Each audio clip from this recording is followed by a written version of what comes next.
Hey guys, welcome. This is Deepika from MyTutorialRack.com, and in this video we are going to see how to become a freelance Salesforce consultant. If you are looking to become a Salesforce consultant or you wanted to start your own business doing projects on the side, then we are going to discover step-by-step methods to get there. So the number one point that you have to do is you have to acquire knowledge about Salesforce. Get yourself familiar with Salesforce. Learn as much as you can about Salesforce. There are a lot of different websites that are available. There are a lot of YouTube channels that you can go through. I personally also have my own website, MyTutorialRack.com, and also you can learn a lot of cool things on my YouTube channel as well for free. And on top of that, Salesforce itself provides a platform called Trailhead.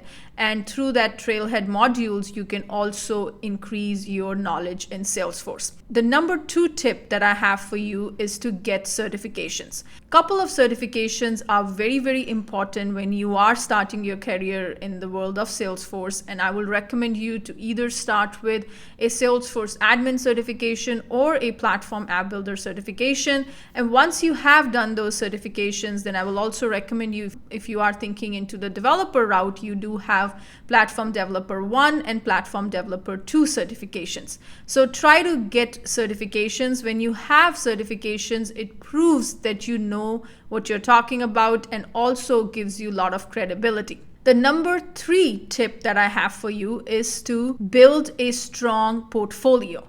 Means you should start building your portfolio of Salesforce projects, connect with your colleagues, or also you can do some freelancing projects for a non-profit organization. That is going to increase your expertise. In the beginning, you might not be making a lot of money, but within 6-7 months, you're going to acquire so much of knowledge that in the next 3 to 4 years, you will be able to get that money back with your new clients.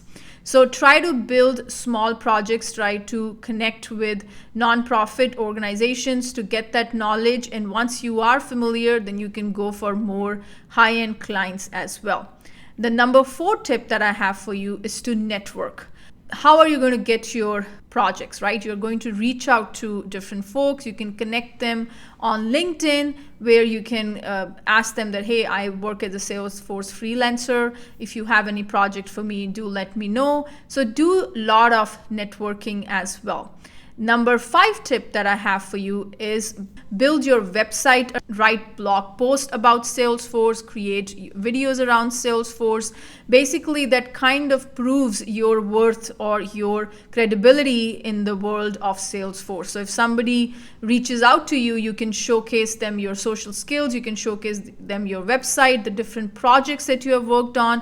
You can showcase all of these. You can prepare videos of the projects that you have built, or you can just create videos teaching others about Salesforce. All of these things are going to improve your credibility and also going to bring a lot of new customers and clients. The next tip that I have for you is continuously learn and adapt. Once you have started your business of Salesforce freelancing, do not stop there. You have to continuously gain knowledge and expertise. Every quarter, Salesforce comes with these releases. Make sure you are up to date with those releases. Make sure you are keeping up your skills up to date. Keep learning and keep earning.